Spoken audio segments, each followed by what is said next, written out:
Hey, this is Pedro with Real. Just want to give you some weekly wisdom. This week we're going over top 3 things you can do to get into a home in 6 months or less. Here we go.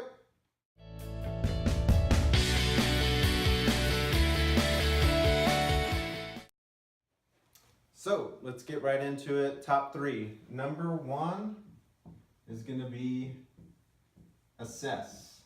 So what I mean by this is just take into consideration your current situation. So how much are you paying per month? Do you want to stay around that mark? Is that comfortable for you and your family? Are you in the area that you enjoy? Do you want to keep kids in the same school zone? Would you like to move to a different area?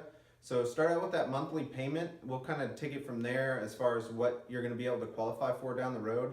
But just to give you some markers, some of the things they're going to consider in the beginning is going to be 1, income, how much you make obviously.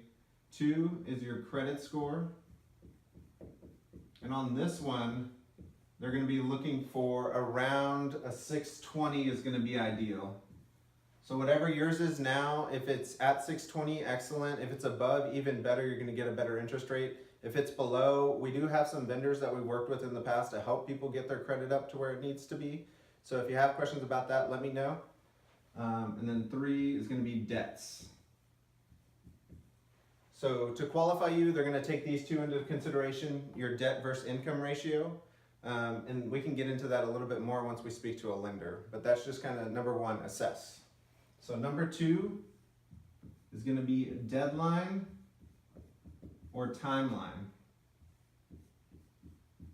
So what I mean by this is just give yourself a deadline. You've been putting this off for so long. Now's the time to give yourself a deadline. And a lot of people may be renting right now, so their deadline is going to be the end of their lease. And also take this into consideration, it takes about 60 days from starting the process until you get into a home. And so the sooner you start before your lease ends, the better chance you have of getting into that home.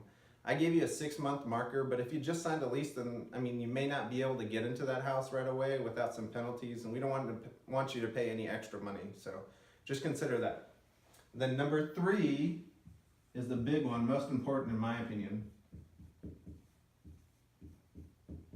Just take action, guys. Just do something right now that's gonna start moving you in that direction. It may just be asking questions to your local realtor, the person that you trust. Maybe speaking to a lender buddy that you may know. Just see where you are, what steps you have to take, where to get started, guys. I'd love to help you on that as well. If you want a timeline, if you want a breakdown of where to start, what steps to take, or if you want to be invited to one of our home buying classes that we have frequently, just let me know. I'd love an opportunity to help you. Definitely leave comments or questions in the below, and I'd love to answer those questions for you. But like I said, action is the biggest thing. Just take steps. Take 1 step forward today so that you're moving forward to get into a home. You've been putting it off too long, so let's move forward, guys. Let's take that step. Like I said, if you have any questions, let me know. I'd love to help you. If you need help finding a lender, finding someone to help with credit repair, or just starting your search, guys, let me know. I'd love to reach out to you. Thank you so much. If this was helpful, definitely like. If you know anybody that's interested, definitely share this as well. And I can't wait to hear your comments. Thanks, guys.